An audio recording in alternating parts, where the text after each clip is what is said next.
Your Excellencies, the Shanghai Cooperation Organization Foreign Ministers, SCO Secretary General, Director SCO RATS, dear colleagues, a very good morning to all of you.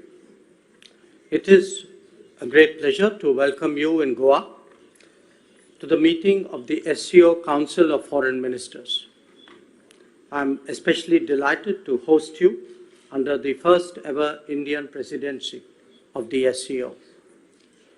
India attaches great importance to the development of multifaceted cooperation in the SCO and to the promotion of peace, stability, economic development, prosperity, and closer interaction between our people.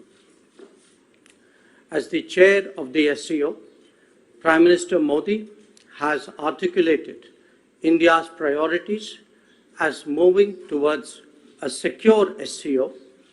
Secure stands for security, economic development, connectivity, unity have remained our priority in the course of our work as the chair of SCO this year.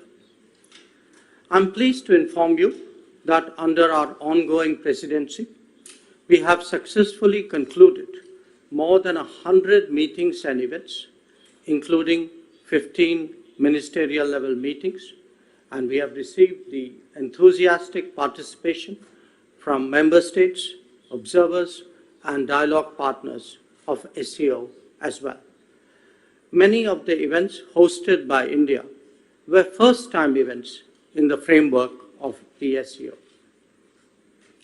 Excellencies, it is gratifying to note that the further deepening of the bonds of friendship and cooperation in SCO and events like the SCO Millet Food Festival, Film Festival, Cultural Showcase at Surajkund Mela, the SCO Tourism Mart, Conference on Shared Buddhist Heritage were all successfully hosted by India.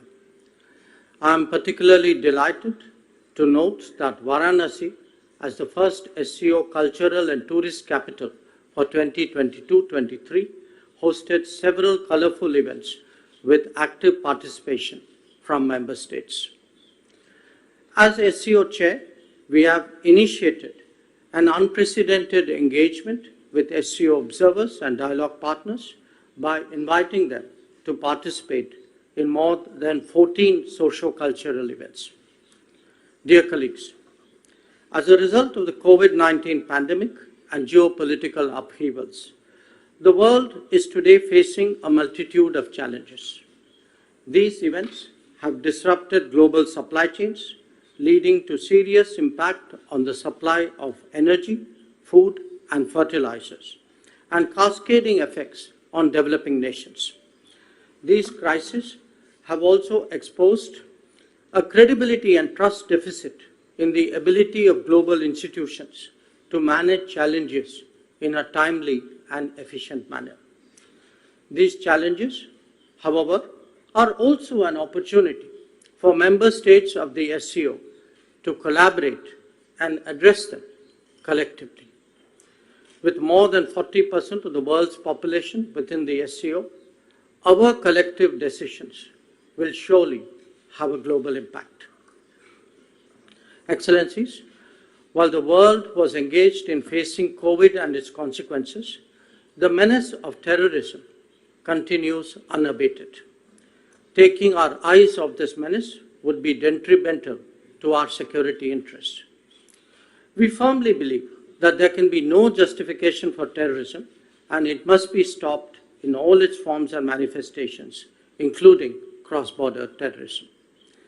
The channel of finances for terrorist activities must be seized and blocked without distinction. Members need not be reminded that combating terrorism is one of the original mandates of the SCO. The unfolding situation in Afghanistan remains at the center of our attention. Our efforts should be directed towards the welfare of the Afghan people. Our immediate priorities include providing humanitarian assistance, ensuring a truly inclusive and representative government, combating terrorism, and drug trafficking, and preserving the rights of women, children, and minorities. India has always stood for multilateral approaches to addressing global challenges and has always been a willing partner in sharing our expertise and experience. In this regard, India's own achievement in the field of startups and innovation is a remarkable journey.